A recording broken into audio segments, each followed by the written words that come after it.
Jimmy Butler, he's a very interesting player to me. He's like, oh shoot, I don't know where to go with the ball because I haven't been able to think. It was a great series. Game 4 was one of the best games I've ever watched in my entire life. Now LeBron's a 4-time champion, and Anthony Davis gets his first.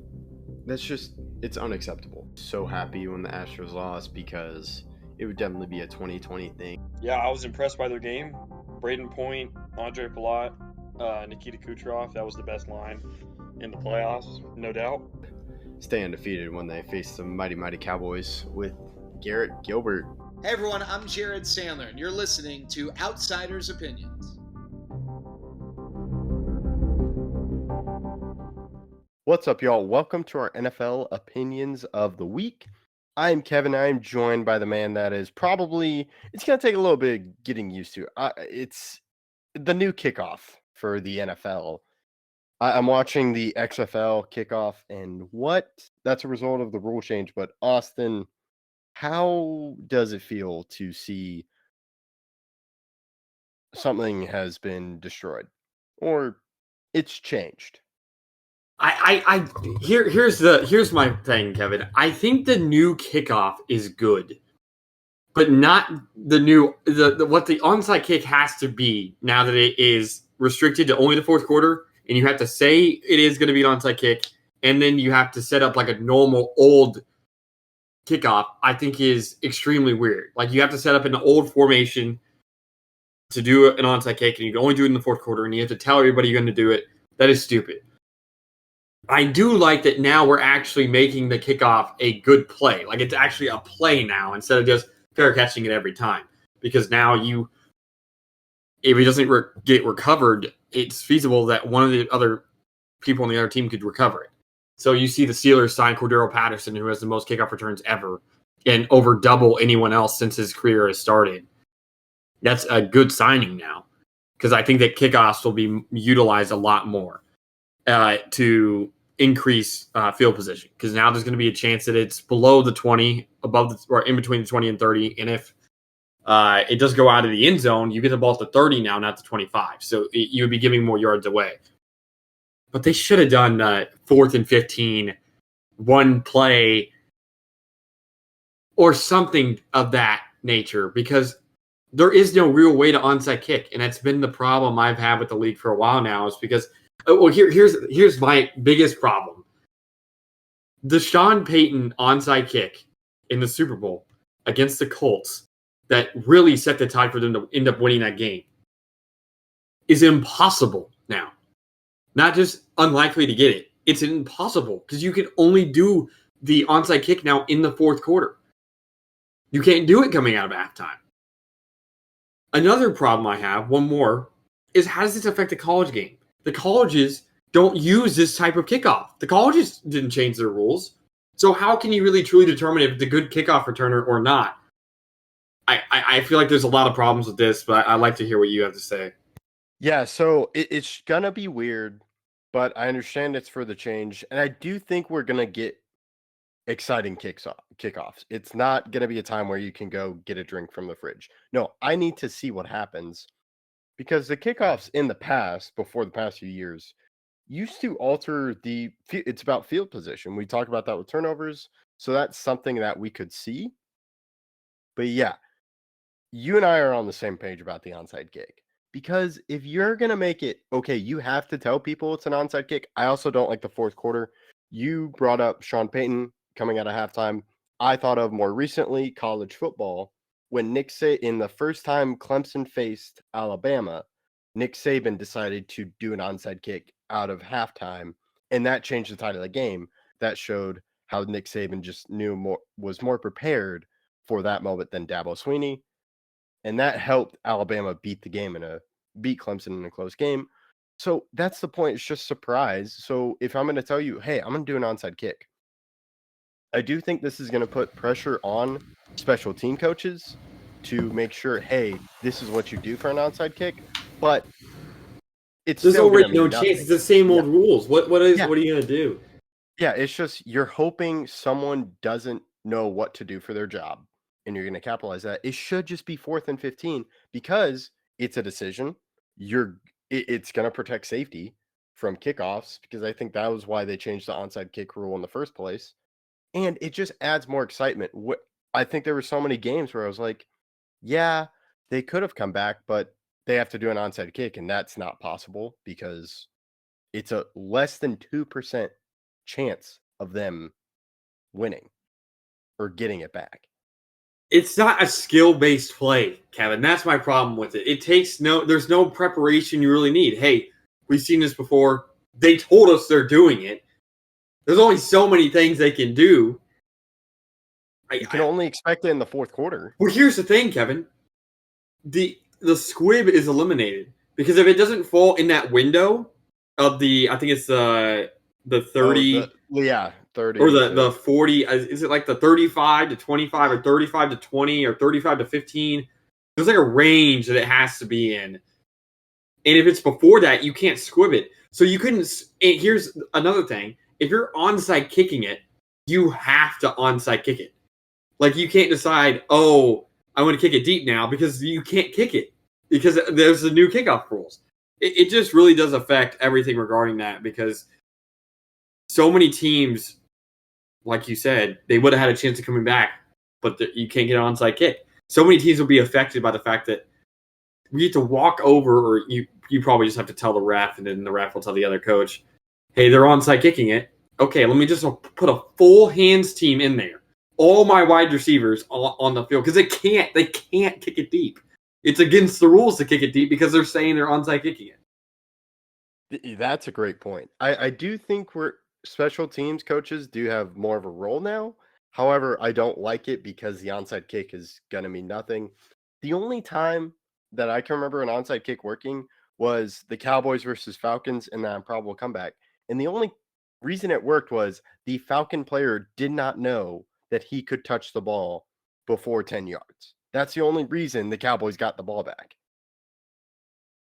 It's so bad. It could be so much better, but I think we can move on to the hip drop tackle. I think this is also a bad rule because it's football. Like injuries, it's to stop injuries. Well, then stop wearing pads and letting them hit. Yeah, you can do that with the kickoff. I know people are talking about, well, it's a lazy way to tackle, but I'm like, no, they're just trying to tackle the person. And I don't think it's a malicious. They don't want you to. If you just jump on their back, they can just carry you. You got to pull them to the ground. It's bad. It's bad. I don't know what we're gonna do. Because I can just imagine. I already saw a couple memes going around. Mahomes 4th and 20, check down to the running back, hip drop tackle, automatic first down. Well, it's just stupid. The league is becoming extremely, extremely soft regarding those things because it just isn't what you want to see. It's a normal play. It's a play that you're not trying to hurt the guy. Even if it does end up hurting him, there's so many other plays in football. It's a contact sport. You could be hurt in so many different ways. A hip drop tackle, that's not going to eliminate a lot of injuries. I'm more concerned about the fact that the Giants or a lot of these turf stadiums won't put in grass than I am worried about the hip drop tackle. If they were really worried about stopping injuries, they would make sure that the playing surface was as good as it could possibly be for the players. But no, they just care about what they're going to blame the injuries on, which is just stupid. It's just playing the sport. I know people were talking about the horse collar in that rule, but to me, that's different because when you have pads on and you grab right behind their neck, it could pull them back and really hurt them. But you could grab them anywhere else besides the neck. Like you just have to grab their shoulder. You grab by the shoulder, you're good. Either shoulder, it's really close. Like the difference is very minute between, hey, just don't pull them by the back of the jersey inside their pads right there, and you're good. You're good. Yeah, I don't even know, as I'm not a football coach, but what do I tell a player? Hey, so go to the side, but even if you could also argue, okay, get in front of him and make sure you tackle him in front, but isn't that also leading with the crown of your helmet? And there's so many different rules against defenses now. It's just we saw defense kind of return last year. There's a lot less scoring. I think the exact opposite will happen this upcoming season. I think there will be a lot more scoring because you're scared to make a play. It's the same reason why I think Mahomes is good at running for a couple of reasons. But one of those reasons I do think is because they're scared of getting a penalty. They don't want to hit him while he's sliding. And Mahomes uses it to his advantage because he just keeps running. And they don't want to get a penalty. So they just kind of go back and forth, and Mahomes ends up getting a first down consistently. But I don't know. It just seems like they keep adding these rules that won't affect anything that they are trying to change. Yeah, and it's more in limiting defense. I like a good hit, and my kind of response is, "Oh, that's a terrible hit." I'm like, well, if you're scared of getting hit, don't really play football, and that's just the way it is. Sports happen, injuries happen.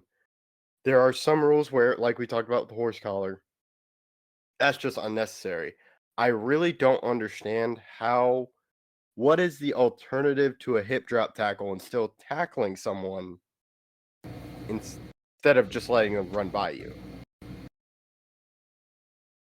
I don't have an answer for you. I don't know what to say. But yeah, if you have the answer, please let us know in the comments. The kickoff will be interesting. It's just going to take a little bit for me to get used to it. Another thing is the rule change. It looks like they can replay to correct a roughing the passer call. I hope it's not, hey, that's roughing the passer, call it. I hope that's not roughing the passer. It didn't happen. Because there were moments where I'm like, what else is the guy supposed to do? He hit him.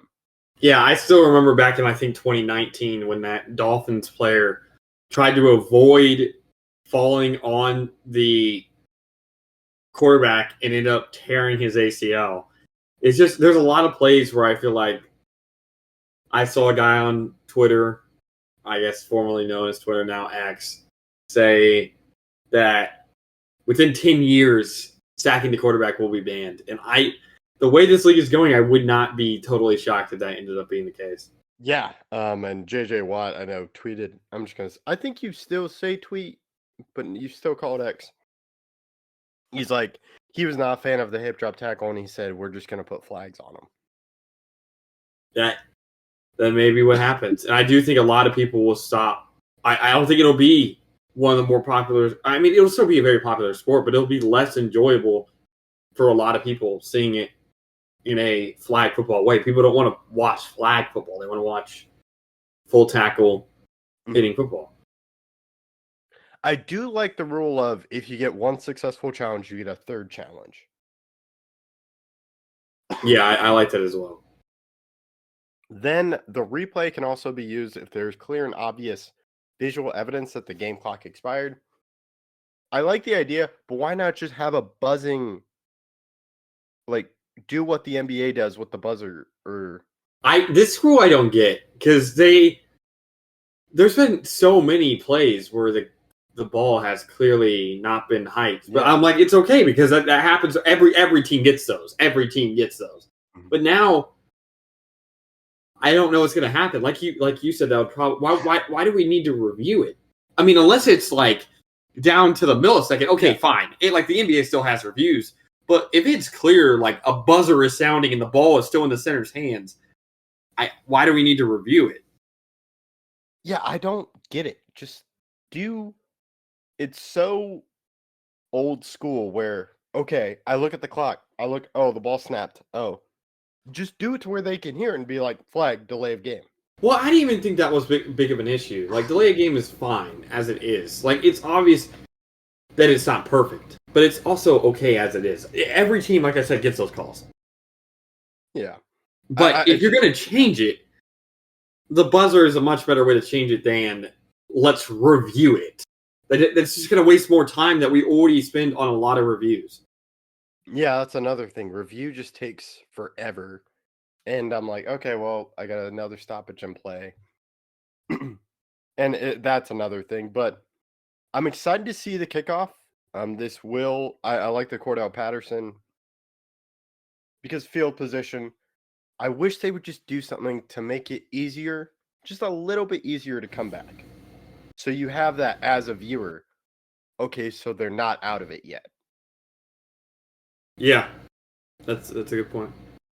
But that's all we got, unless there are any final rules, Austin. Not that I want to talk about. Okay, those are the major rules. Let us know your thoughts in the comments. We appreciate you all that comment. Make sure you're checking out March Madness as bracket's not doing so well, but thank you for listening to Outsiders Opinions.